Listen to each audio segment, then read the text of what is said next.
What's up, everybody? It's your boy C Sands, and this is that Easter egg hunt. Now, Endgame finally came out, and of course, you got to look at the Easter eggs that are sprinkled all through this movie. If you've seen this movie, oh my gosh, the reference and the Easter eggs, it was so fulfilling. If you haven't seen the movie yet, please do not watch this. Watch the movie, then come back and check out the Easter eggs. See if you saw some Easter eggs that I didn't see, but I'm going to show you and tell you every single Easter egg that I saw in this movie. So, without further ado, let's get to it. Terminal breach. The security guard in the beginning of the film when Ant-Man appears is reading a book called Terminal Breach, and the terminal that, well, Ant-Man is coming out of is a terminal, and he breached it.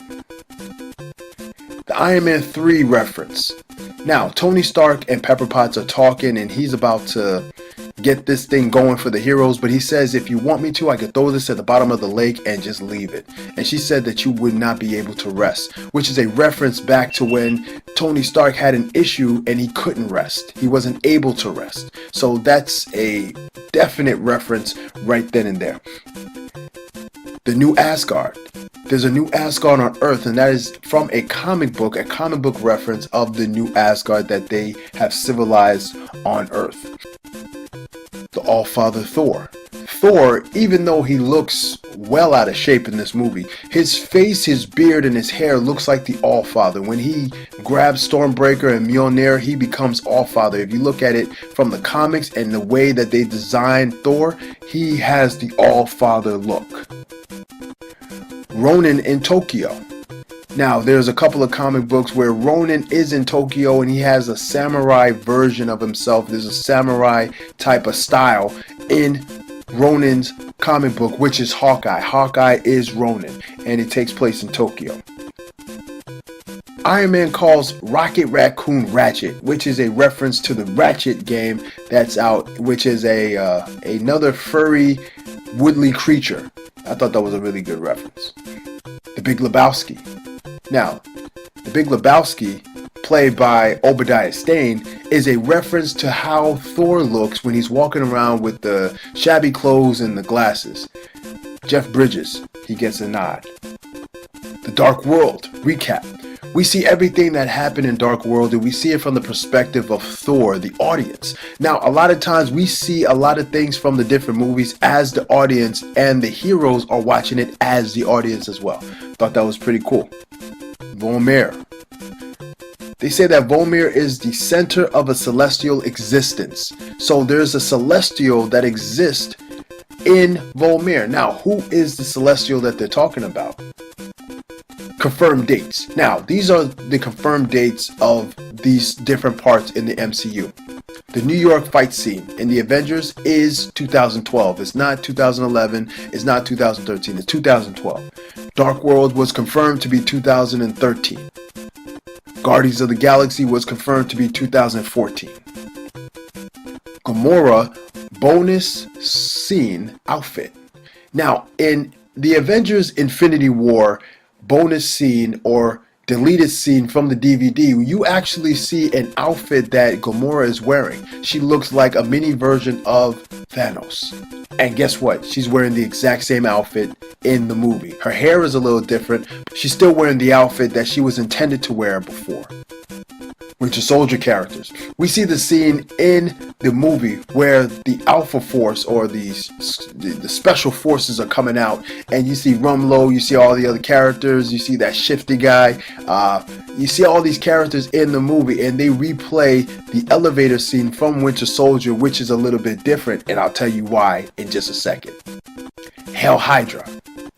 Now, this scene of the movie was really big with fans, and when Captain America first said, "Hail Hydra." Now, this comes from a comic book that came out not too long ago where Captain America goes back in time and he is a stealth agent within Hydra, and he actually becomes part of Hydra as an alternate reality or universe or whatever. They walked it back, but a lot of fans was pissed off and upset when they came out with the Hail Hydra.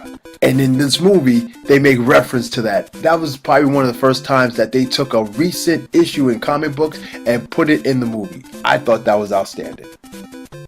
Captain versus Captain America, which is part of the comic books as well. I could do this all day. Captain America says that to the future Captain America, and he's like, I know. The Civil War explanation as to why Captain freezes up whenever he hears the word Bucky. Captain America, future Captain America, says the word Bucky to past Captain America, and he freezes up, which is a direct reference back to Civil War when he talks about when he froze up when Rumlow said, Bucky. The opening scene in Guardians of the Galaxy was shown where we see Star-Lord dancing around. And who's watching this from the outside? Nebula and War Machine. Very weird. The Phase 2 tradition of people losing their arms. We see that with Nebula lose pieces of her arm, and we see that with Thanos in the beginning scene where his arm gets chopped off. And it always seems to be the left arm if you didn't notice it. Pretty cool, right? Terminator arm. When Nebula puts her hand to get the orb, her hand becomes a Terminator arm. The old Thanos sees future Thanos. If you didn't know, in the comic book, there are two Thanos. There's a past Thanos, and then there's a future Thanos. The first Thanos was killed by Drax, and the next Thanos was brought back by Lady Death. So the old Thanos is watching the future Thanos. 1970s New Jersey, another callback to Winter Soldier, when everything was going down in Winter Soldier, and when S.H.I.E.L.D. was being established, it was established right there in the good old Garden State. Stan Lee looks like the original Stan Lee, meaning when Stan Lee first started writing comic books, he had the beard and the hair and everything like that, with a heavy mustache, I should say, and that's exactly the character that we saw, and that's who we saw. Stan Lee, miss you, buddy. Ant-Man's helmet. We see the original Ant-Man's helmet from the comic books in the movie, front and center. They did not try to hide that Easter egg. We were finding these Easter eggs pretty fast. Roscoe. Roscoe is the name on Captain America's fatigue when he's back in time in the 1970s. Now, Roscoe is an alias that Captain America used after the Nomad, after he went all AWOL and everything like that. So that was a nice little callback to the character. Tony Stark and Howard finally meet. Tony has resented his father since the very beginning. In this movie, he meets his father and talks to his father for the first time, face to face, which is also a direct link to what we saw in Civil War, when he was reminiscent of having a conversation with his dad as his younger self. Jarvis the butler. We see Jarvis in real life. Now, Jarvis has always been an AI, but in the comic books, Jarvis was actually a person. And that's who we saw in this movie. Ivan, the father of Black Widow. We finally get the first name of Ivan, which is Black Widow's father. And we see Edith as the mother of Hawkeye. The Symphony for the Soul Stone is the same symphony only for the Soul Stone. Every other part of the movie has different parts of the Avengers mythos, but this particular scene always shows a certain type of sound for the Soul Stone. Marvel keeps trolling us about Clint's death, when in actuality he didn't die. The Bloodstain reminisces the first time we see Black Widow in the MCU, when she has the long curly red hair. We see that with the Bloodstain after her death. The Iron Man Gauntlet. Iron Man does create a gauntlet in the cartoons and in the comic books, and we see that on the big screen. The Suspected knows nothing, but the arrogant never do. A scene and a statement from Thanos, which was foreshadowing to his demise. Thanos is the Mad Titan. In this movie, we see Thanos as the Mad Titan. This is who Thanos was supposed to be in Infinity War. We see a different Thanos in Infinity War. This movie shows the Mad Titan. Captain America wields the hammer, a callback from Ultron. Age of Ultron shows Captain America tried to pick up Mjolnir, but he was not able to. However, there was a little bit of shaking going on and a little bit of lifting going on a little bit, and Thor got a little nervous. This was a great callback to where in the comic books, Captain America is deemed worthy to wield Mjolnir. The hammer on the shield in Avengers. In Avengers, we see the shield and the hammer meet, and we see a cosmic explosion. Thanos stops Stormbreaker. Stormbreaker is not part of that enchantment that Mjolnir is part of. So therefore, when Stormbreaker is summoned back by Thor and Thanos catches it, Thanos literally catches Stormbreaker in the air to bring it back. Broken shield from Tony's image. Thanos starts to destroy Captain America's shield. And as he's destroying Captain America's shield, we start to see the same look of defeat and brokenness that Captain America had when Tony Stark looked at it from the movie Age of Ultron. Age of Ultron has a lot of references in this movie if you didn't realize it. And that's exactly what we saw here. On your left. As a portal is opening up, Sam radios into Captain America and tells him on his left. And that's when we see the reveal of all of the heroes that have fallen in Infinity War, and they are back to kick Thanos' butt.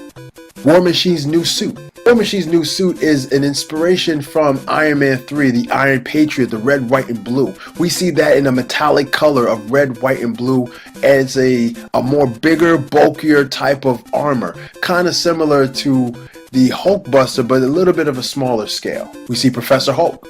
Professor Hulk. Hulk becomes Professor Hulk. He becomes the Hulk with the intelligence of Bruce Banner and the brawn of Hulk. We see this in the comic books a lot, and now we're seeing it on the big screen. Avengers Assemble. We have been dying to hear these words uttered from Captain America since the very first Avengers movie.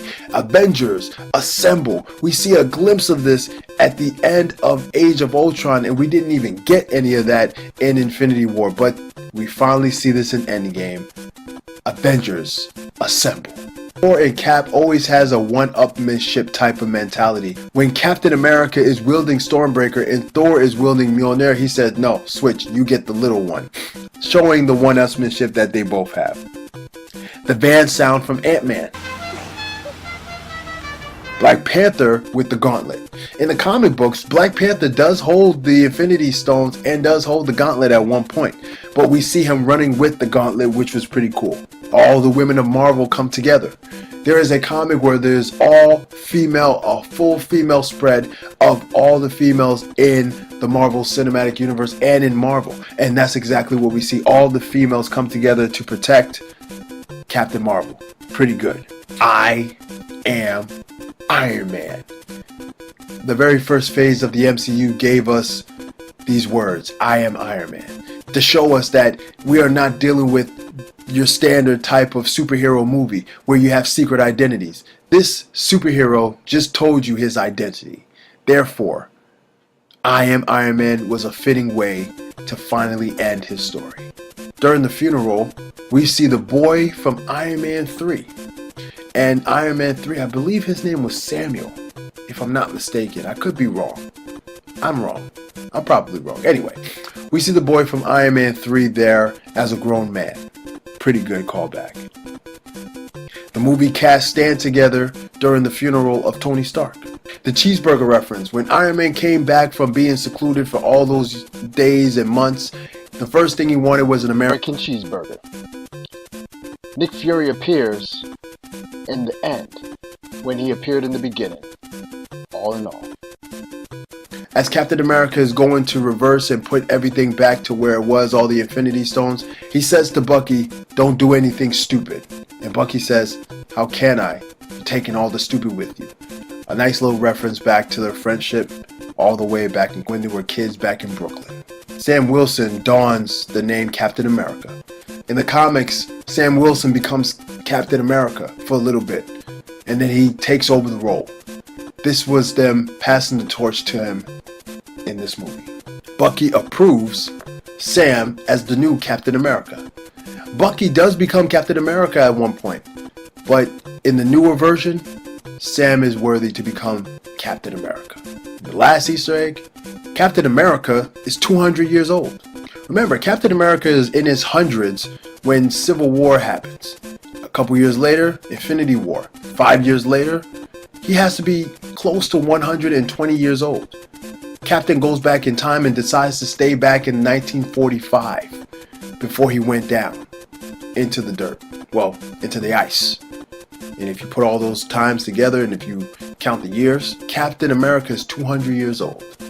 Now, I know I probably missed a few more Easter eggs. Please, if I missed a few more Easter eggs, please comment below. Let us know what I missed. Let me know what I missed. Like, share, and subscribe. Click the notification button so you can know when we drop new stuff. Once again, this is that Easter egg hunt. This is that comic show. This is your boy Sam's. Sam's out.